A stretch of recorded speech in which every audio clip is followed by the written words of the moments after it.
Hello friends, सरल ज्योतिष की हमारी सीरीज में हम 8th हाउस तक कवर कर चुके हैं। आज हम बात करेंगे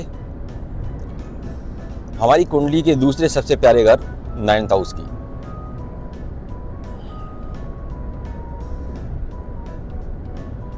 कुंडली के 9वें भाव को कुंडली का सबसे पवित्र और शुभ घर माना जाता है। इसे भाग्य स्थान या धर्म स्थान के नाम से भी जाना जाता है। पिता का और दादा का और गुरु का स्थान हम यहीं से देखते हैं। इन सभी के आशीर्वाद और इनसे जुड़ मिलने वाले फल भी हम 9th हाउस से ही देखते हैं। यह घर मुख्य रूप से आपके धर्म, आपके भाग्य और आपकी उच्च शिक्षा और लंबी यात्राओं के बारे में है। इसमें बैठे हुए प्लैनेट्स, इसमें बैठी हुई राशियां और घर पर पड़ रही ग्रहों की दृष्टियां हमको ये बताती हैं कि कब क्या और कैसे होने वाला है। आज मैं सफ़र में हूँ तो मैंने सोचा 2-3 दिन से वीडियो नहीं डाला है, तो गाड़ी में से ही मैं ये वीडियो अपलोड कर रहा हूँ। कुछ गलतियाँ अगर होती हैं तो उनको क्षमा कीजिए। 9वां भाव बताता है कि आपकी किस्मत आपको क्या देना चाहती है।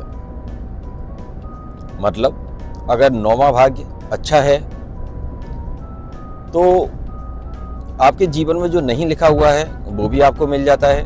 और इसके अलावा बिगड़ी किस्मत में जो अच्छे काम होते हैं उनका भी कारक 9वां भाव ही होता है। आपका आस्तिक होना, आपका नास्तिक होना,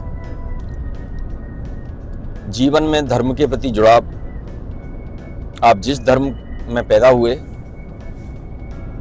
उस धर्म में आप कितनी रुचि रखते हैं या आपकी दूसरे धर्मों में रुचि ज़्यादा है, भगवान में आपकी कितनी आस्था है, आप आध्यात्मिक होने के साथ साथ भगवत भक्ति में लीन होंगे या नहीं होंगे, भगवत प्राप्ति आपको होगी या नहीं होगी, यह भी हम 9th हाउस से ही देख पाते हैं। गुरु से मिलने वाला ज्ञान आपके जीवन में कितना फलीभूत होने वाला है, गुरु के आशीर्वाद आपको कितने मिलने वाले हैं, यह भी हम 9th हाउस से ही देखते हैं। उच्च शिक्षा, विदेश में शिक्षा, लंबी यात्राएं जो बेसिकली आपको आपकी जन्मभूमि से दूर करती हैं। मतलब विदेश की यात्रा ही मुख्य रूप से हम 9th हाउस से देखते हैं।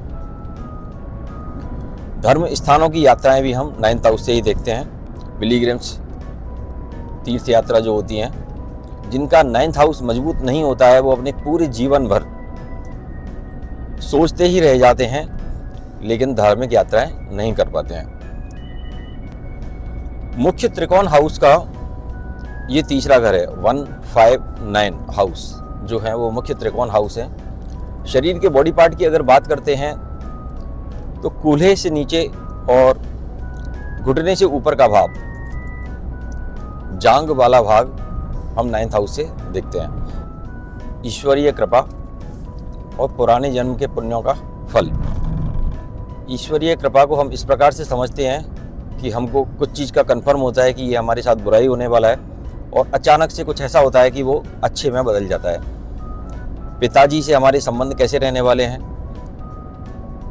पिताजी का प्यार हमारे जीवन में कैसा रहने वाला है और आशीर्वाद कैसा रहने वाला है, ये भी हम 9th हाउस से ही देखते हैं। आध्यात्मिक झुकाव, योग, ध्यान और भक्ति में आपका मन लगेगा या नहीं लगेगा, इसको हम 9th हाउस से ही देखते हैं। पिता का स्वास्थ्य, पिता का व्यवसाय भी कहीं ना कहीं हम 9th हाउस से देख सकते हैं। अगर 9th हाउस में 10th हाउस का लॉर्ड बैठा हुआ है तो हम इवन यह भी कह सकते हैं कि आप अपने पिता जैसा ही व्यवसाय या जॉब करेंगे। उच्च शिक्षा का मतलब ग्रेजुएशन से ऊपर की शिक्षा, जिसमें मास्टर्स और PhD लेवल की शिक्षाएं होती हैं, वो एजुकेशन हम 9th हाउस से देखते हैं।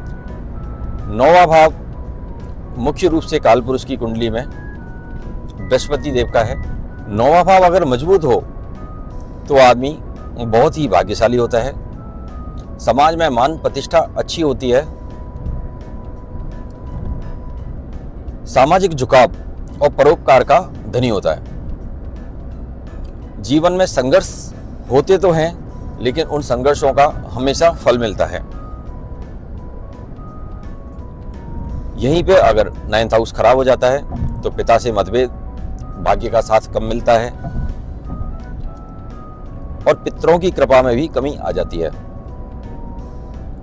इसमें बैठे हुए प्लैनेट अगर शुभ प्लैनेट हैं तो आपको अच्छा फल देते हैं, अशुभ प्लैनेट अगर बैठ जाते हैं तो बुरा फल देते हैं। एक बात मैं आपको यहाँ बताना चाहता हूँ कि कोई भी प्लैनेट शुभ और अशुभ नहीं होता है, उनके कॉम्बिनेशंस, प्लैनेट्स पर पड़ रही दृष्टि और किस